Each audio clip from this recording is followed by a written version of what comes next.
Dober dan, to je N1 studio. Čeprav pričakovanja niso bila zares velika, pa je bilo dogajanje na Evropskem svetu minuli četrtek in petek hladen tuš za Bosno in Hercegovino, ki kljub prizadevanjem nekaterih držav članic, tudi Slovenije, ni dobila statusa kandidatke za članstvo v Evropski uniji.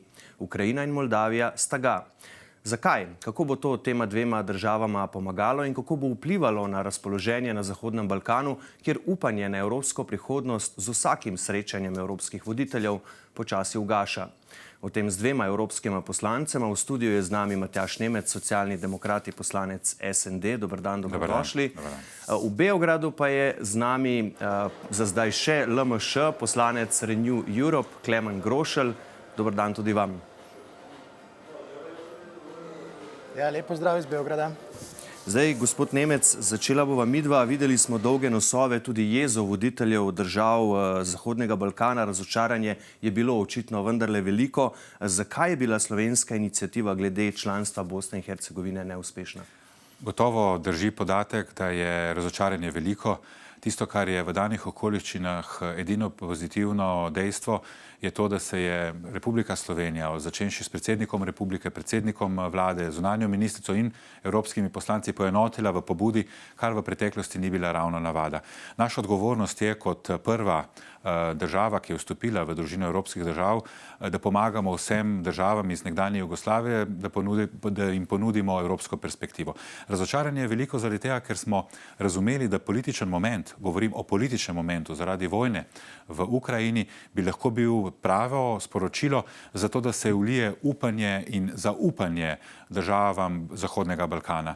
Namreč kar mnoge od njih so v zadnjih letih bistveno napredovala v odnosu do zahtev Evropske unije in zato se nam zdi ključna pobuda Evropske unije, da pošljemo jasno sporočilo tem državam, tudi Bosni in Hercegovini, da je edina prihodnost lahko skupna prihodnost. Torej, da se vključi te države, ki so nekatere bliže, nekatere bolj oddaljene, evropskim vrednotam in evropski družini. Zakaj pa po vašem ni uspelo? Zaradi tega, ker je čas, predvsem pa Francija, tisto njegovo predsedovanje in njen pogled do strukture napredovanja držav na Zahodnem Balkanu takšno, da bremza to našo evropsko perspektivo in našo ambicijo Republike Slovenije, da se povabi države k sodelovanju. Tisto, kar nas na nek način žaloščuje, predvsem to, da večina evropskih držav ni razumela pravega odgovora, ki bi ga morali ponuditi tem državam v smislu napredovanja. Gospod Grošelj, z Balkana slišimo celo kar cinične pripombe v smislu, da če bi bila tudi Bosna in Hercegovina v vojni s statusom kandidatke, ne bi bilo težav. Je ta odločitev evropskih voditeljev napaka, če da, kako velika po vaše? No, poglejte, jaz nimam tako zelo pesimističnega pogleda na Zahodni Balkan. Tisto, kar je težava pri Bosni in Hercegovini, je pravzaprav odločitev prejšnje komisije, ki je državi obesila tako zdaj že zelo glasne, bi rekel, 14 točk reformnih naporov, ki jih mora Bosna in Hercegovina doseči, pri čemer seveda vsi v politiki v Evropi in v regiji vemo, da Bosna praktično teh točk ne more uresničiti brez zunanje pomoči Evropske komisije. Torej, z tega vidika je svet poslal zelo jasno sporočilo, pred lansko leto tudi Evropski parlament, zdaj je na komisiji in naloga komisije je, da pomaga Bosni in Hercegovini uresničiti najpomembnejše točke, torej 3 točke na področju boja proti korupciji, organiziranemu kriminalu in pa v smislu vladavine prava. In tukaj je dobila zdaj komisija naloga, da Bosni in Hercegovini dejansko pomaga. Torej, jaz ne bi rekel, da je to sporočilo tako zelo slabo. Praktično Bosna in Hercegovina leto dni nazaj ni bila na nobenem radarju, danes je Bosna in Hercegovina in celotni Zahodni Balkan v samem fokusu dogajanja v Evropski uniji. Seveda, tukaj treba dovedati tudi nekaj stvari kritičnih glede samega Zahodnega Balkana. Zgodbe Zahodnega Balkana so zelo različne. Tu imamo Črno goro, ki postaja ponovno favoritka v tem procesu. Imamo to nesrečno oziroma zdaj odspravljeno bolgarsko blokado Severne Makedonije in pa Albanije. In pa seveda primer Srbije, kjer imamo težave za notranje politično voljo, da se uresničijo tiste nujno potrebne reforme. Torej, tisto, kar bi jaz rekel, da je ključno sporočilo in to pozitivno sporočilo tega sveta, je gotovo to, da je Bosna v fokusu in da se tudi v tem evropskem prostoru vedno bolj širi spoznanje, kako zelo pomembna in ključna je pravzaprav Bosna za stabilnost celotnega Zahodnega Balkana. Kot ste rekli, gospod Grošelj, Bosna in Hercegovina mora zdaj pač pokazati nek napredek in pri tem ji bo pomagala Evropska komisija. Šele potem bodo v Bruslju ponovno razmislili o podelitvi statusa kandidatke. Ampak kako realen je ta napredek po vaše v tem letu in kaj morajo v resnici storiti? Ja, poglejte, Bosna in Hercegovina ima nekaj političnih dejstev. Prvo politično dejstvo je, da imamo oktobra oziroma v jeseni imamo volitve. Torej, tisti, ki spremljajo zadeve v Bosni, vemo, da so tukaj hude napetosti, predvsem tukaj politika Dodika, ki grozi z odcepitvijo Republike Srpske in pa tudi politika Dragana Čovića kot vodjo hrvaškega HDZ-ja v sami Bosni in Hercegovini povzroča notranje politične napetosti in blokade. Mi moramo vedeti, da je Bosna in Hercegovina bila praktično država 2 leti brez državnega proračuna, kar je bila posledica različnih blokad na ravni federacije in pa tudi na ravni države kot celote. Torej, v tem pogledu je ta pritisk in ta pripravljenost sveta, da se ukvarja z Bosno in Hercegovino, zelo jasno sporočilo. Ne moremo mimo dejstva, da je recimo Dodik in tudi nekateri drugi predstavniki, politični predstavniki v Bosni in Hercegovini so že na spisku sankcij Združenih držav Amerike. Torej, dogajanje v Bosni ni tako, bom rekel, monotono, enoznačno in v tem pogledu jaz mislim, da je to bilo pomembno sporočilo. Seveda zdaj pa na Bosni pa je, da prvič, in tisto je izredno pomembno, mi ne smemo pozabiti, če volitev oktobra ne bo, je vprašanje, kako stabilna bo Bosna še potem. Torej, prva naloga za Evropske unije je, in tukaj smo relativno uspešni, in z Šulcem oziroma z predvisokim predstavnikom mednarodne skupnosti v Bosni in Hercegovini se izvajajo ukrepi, so pritiski, ki peljejo v smeri izvedbe volitev. Ker, če pogledate nekaj mesecev nazaj, Dragan Čović je odkrito grozil za blokado volitev v Bosni in Hercegovini. Torej, tu se dogajajo spremembe, seveda potem, po volitvah pa je tu seveda tukaj zdaj ta veliki reformni paket, na strani ustavne spremembe, ureditev volilne zakonodaje skladno z odločitvijo Evropskega sodišča za človekove pravice in potem teh 14 reformnih točk, ki so pred Bosno in Hercegovino in seveda znotraj teh 14 točk je svet zelo jasno povedal, da pričakuje napredek na ključnih teh področjih. In pa seveda treba tudi se zavedati, da komisija že zdaj pripravlja nabor novih politik, tudi na področju vladavine prava. Torej, fokus na Zahodni Balkan se spreminja, priložnosti se ustvarjajo. Jaz samo upam in si želim, da bodo politične sile v Bosni in Hercegovini in celotni regiji razumele trenutek zgodovinski, ki jim je na voljo, da bodo te reforme tudi izvedli. Bo pa seveda to zahtevno in težko. Boste, gospod Nemec, oziroma kako boste evropski poslanci pri tem pomagali, kaj v resnici sploh lahko storite? Vi ste že omenili Francijo, ampak ni edina s pomisleki od pomembnih držav članic, tu je Nemčija, tu je Nizozemska, na eni strani, na drugi strani pa glede na to, kar smo slišali ravnokar od gospoda Grošlja, politične razmere v Bosni in Hercegovini so napete, močno napete, delovanje države je ohromljeno, separatisti, konkretno Milorad Dodik, pač še vedno grozi z odcepitvijo Republike Srpske, torej kaj sploh lahko v bistvu se stori? Tako kot je bilo rečeno, pogled na Zahodni Balkan se spreminja zaradi različnih kriz, skozi katere je šla Evropska unija, začenši z grško krizo, finančno krizo, begunsko krizo, covid krizo, danes pa varnostno krizo, je ponovno Zahodni Balkan postavljen na zemljevid. In to je dejstvo. Tisto, kar gotovo je, gre pozdraviti, je, da je Slovenija tista, ki dejansko odpira oči zahodnim prijateljem, tako kot je bilo moč razumeti tudi z izjavo so strani hrvaškega predsednika Milanovića, da Hrvaška tukaj nekako ne drži tempa Republike Slovenije v smislu odpiranja vrat ostalim državam iz Zahodnega Balkana. Pomembno je, da se je geopolitična in strateško položaj globalno gledano bistveno spremenil z vojno v Ukrajini. Iz tega izhaja ta momentum, kot mu radi rečemo, to izjemna priložnost. Dejstvo je, moramo reči, da ni nobena od članic, od držav, o kateri smo govorili, o kateri govorimo, v normalnih okoliščinah ne bi izpolnjevala pogojev za to, da bi bila povabljena na začetek pogajanj. Dejstvo je, da ostaja odprto varnostno vprašanje, ki se nas dotika neposredno. Govorimo o državi, ki je 300-350 km oddaljena od Republike Slovenije, govorimo o državi, katere se bo v roku enega leta najkasneje selila južna meja Schengena. Hrvaška bo najverjetneje v roku enega leta odgovorna za to, da bo ohranjala red in varnost na južnem delu svoje domovine z uveljavitev Schengena.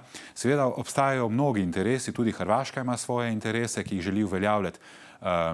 konkretno z spremembo volilne zakonodaje in ravno zato smo evropski poslanci iz Republike Slovenije prepričani, da lahko z odprtim dialogom, z ugotavljanjem dejstev, zato da se na največjem evropskem odru razpravlja o prihodnosti Zahodnega Balkana, eliminira posamezne interese posameznikov, političnih strank ali pa nacionalnih entitet, zato da razumemo, da gre za relativno majhen prostor v primerjavi z ukrajinskim. Ukrajina ima 40 milijonov prebivalcev, Bosni govorimo okrog 4 milijonov prebivalcev, za celoten Zahodni Balkan govorimo o cirka 20 milijonov ljudi, skupaj z Albanijo, da bi se lahko in ponudili evropsko perspektivo. Ne opozorim, da to vabilo ne pomeni, da bo Bosna postala članica, država članica Evropske unije. To pomeni, da Bosna se lahko šele začne pogovarjati o tem. To je proces, ki bi jo silil v določene reforme. Kot vidimo, z Daytonom, ki je dejansko v krizi, bi lahko evropska perspektiva pomenila to,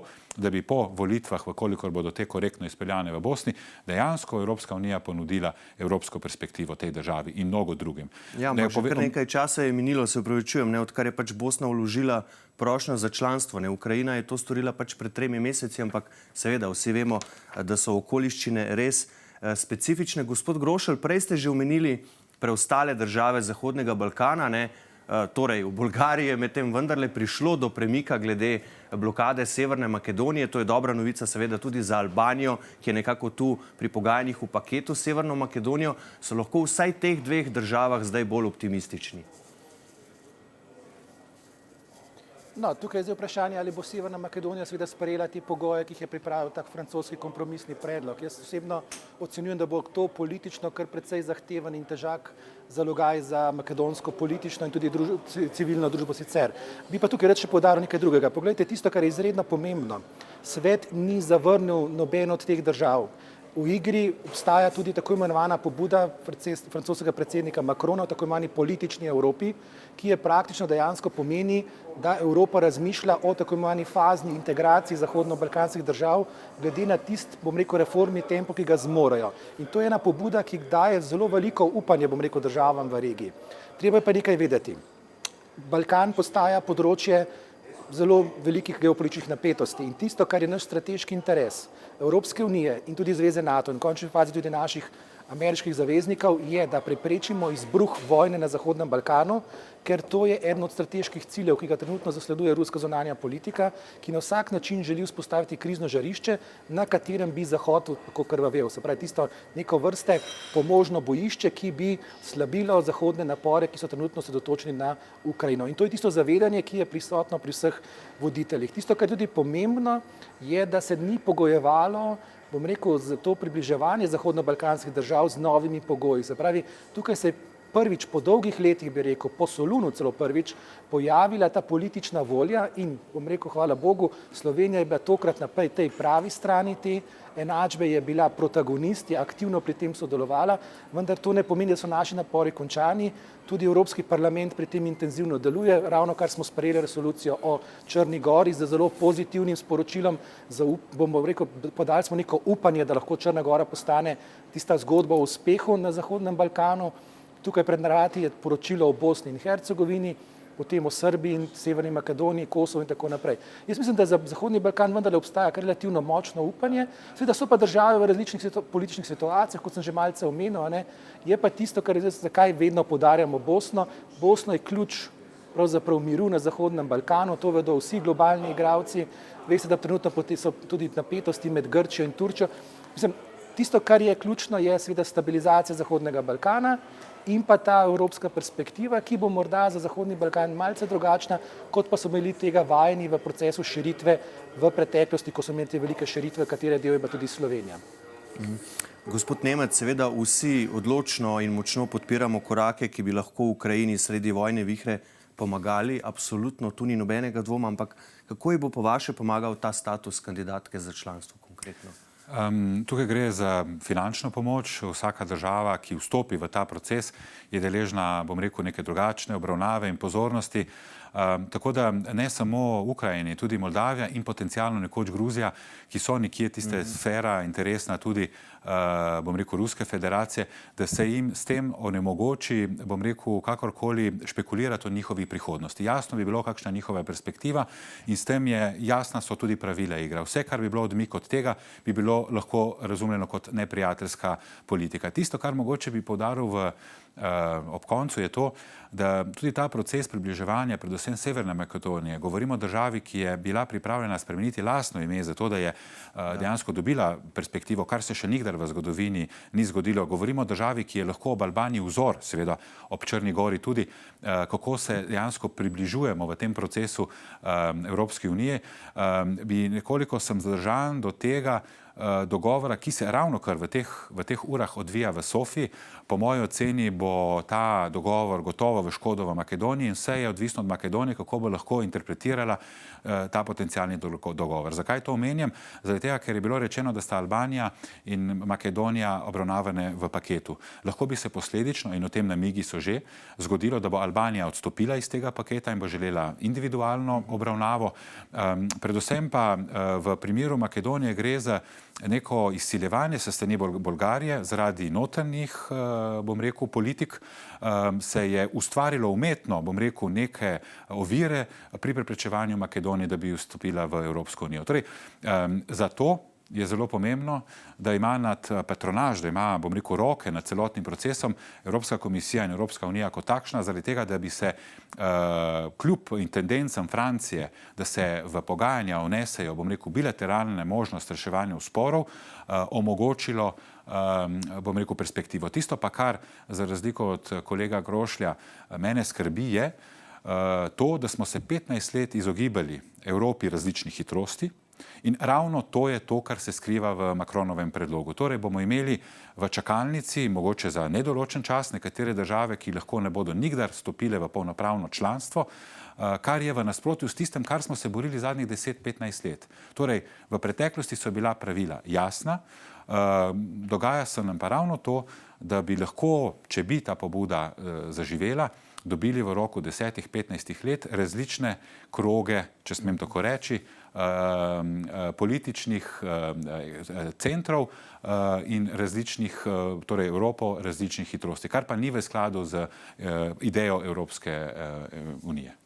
Gospod Grošelj, vaš pogled na to, kar pravi vaš kolega Nemec, torej na Evropo dveh hitrosti, seveda samo da še vprašam, boste dobili priložnost, torej kar pravi, glede Evrope dveh hitrosti in tudi v bistvu za vas enako vprašanje, kako bo v Ukrajini ta status kandidatke za članstvo zdaj v tej konkretni situaciji sredi vojne vihre lahko pomagal, morda vplival na varnostno situacijo tam. Ja, bom začel najprej z Zahodnim Balkanom. Poglejte, ideja Evrope več hitrosti se je začela z Jacquesom Delorsom v 90-ih prejšnjega stoletja. Na nek način, bom celo rekel, je Evropa več hitrosti praktično dejstvo. Ne?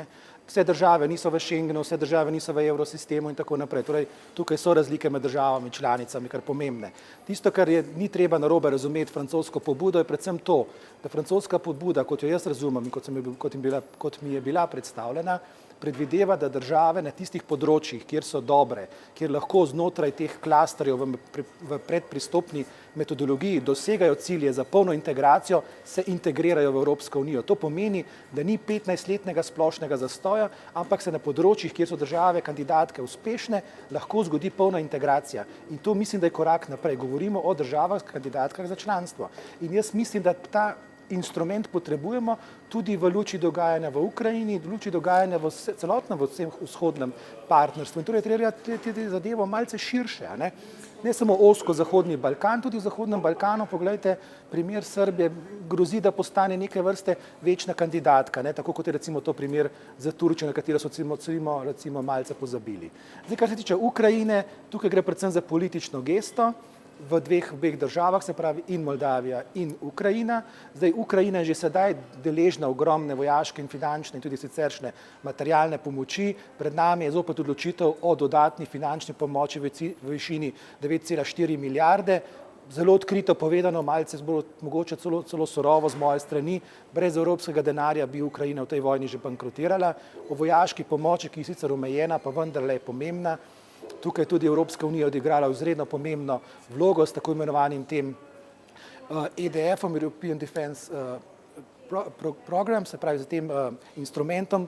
Praktično so ta instrument države članice že izpraznile, začeti bo potrebno pogovore o novem instrumentu, posebej namenjenemu za Ukrajino, in to je tudi tisto, kar se skriva v ozadju tega. Ne. Zakaj? In tukaj vidimo, države so v različnih položaju in pa to še to mogoče poudariti je treba gledalkam in gledalcem, pred nami bo zelo težko vroče poletje, ne samo zaradi vročinskih valov. Jaz nekako ocenjujem tudi moji kolege v Evropskem parlamentu, koliko sem se pogovarjal z njimi, da bo julij, avgust, da bosta izredno odločilna meseca v Ukrajini. Tu se bo odločila usoda praktično ne samo Ukrajine, ampak tudi, bi rekel, se tu potrditi evropskega miru. Tako da tukaj so pred nami veliki izzivi in tukaj bo morala Evropska unija pokazati veliko stopnjo te prožnosti in jaz mislim, da ta francoska pobuda nakazuje. Ni še rečeno, kako bo se to na koncu realiziralo, ampak mislim, da če damo državam kandidatkam, ki na določenih področjih so gospodarsko, recimo na področju gospodarstva, dobre, se lahko integrirajo recimo v skupni evropski trg, to jih lahko na ta trg spustimo. Ne, da čakamo na najbolj zahtevna poglavja, ki so običajno vezana na vladavino prava in so potem v nekih vicah in ne članstva, ne članstva. Jaz mislim, da to orodje je dobro, je pa seveda tukaj še eno drugo vprašanje. Ne? Ta francoski predlog seveda se veže tudi na notranjo reformo Evropske unije, ne?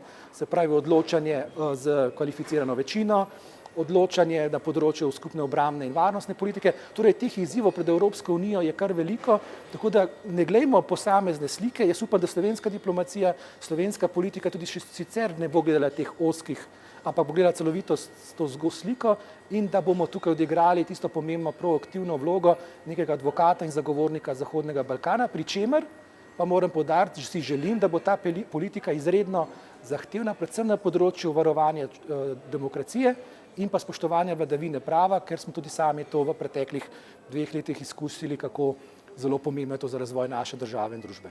Čaka nas torej dolgo vroče poletje. Gospod Grošelj, za konec. Prav danes vladajoča stranka Gibanje Svoboda na kongresu odloča o pripojitvi strank SAB in tudi LMŠ, na listi katere ste bili vi izvoljeni v Evropski parlament, zato sem vas na začetku tudi tako uvedel. Seveda boste še naprej poslanec Renew Europe. Ali boste predstavljali tudi stališča Gibanja Svoboda po novem? Glede na logiko združevanja in glede na celoten koncept združevanja predvidevam, da bom z današnjim dnem postal član Gibanja Svoboda in da bom s tem zagovarjal stališča, ki sem jih že sedaj zelo odločno zagovarjal. To so predvsem liberalna stališča. Jaz po srcu sem liberalec, po razumu včasih mogoče malce čustven liberalec, ampak vendarle mislim, da ostajam predvsem liberalec. In enako bo verjetno tudi z vašo kolegico poslansko izvoljena na listi LMŠ Ireno Jovevo. Predvidevam, da vendar bi tukaj vendarle to prepustil, da sama sporočim in pove svojo odločitev. Težko govorimo o imenu drugih kolegov oziroma kolegice. Dobro, bomo seveda posebej preverili. Najlepša hvala, spoštovana gosta, za vajino gostovanje. Danes vam, gospod Klemen Grošelj, lep pozdrav v Beograd. Hvala lepa, tudi vam pozdrav v Slovenijo. Hvala pa tudi vam, gospod Matjaž Nemec, za gostovanje v studiu. Hvala za povabilo. In seveda za konec hvala tudi za vašo pozornost. Spremljajte nas še naprej na nnainfo.si. Tam boste našli vse zadnje informacije v zvezi z napredovanjem držav Zahodnega Balkana v zvezi s procesom vstopanja v Evropsko unijo. Iz studija pa za danes le še lep pozdrav in nasvidenje.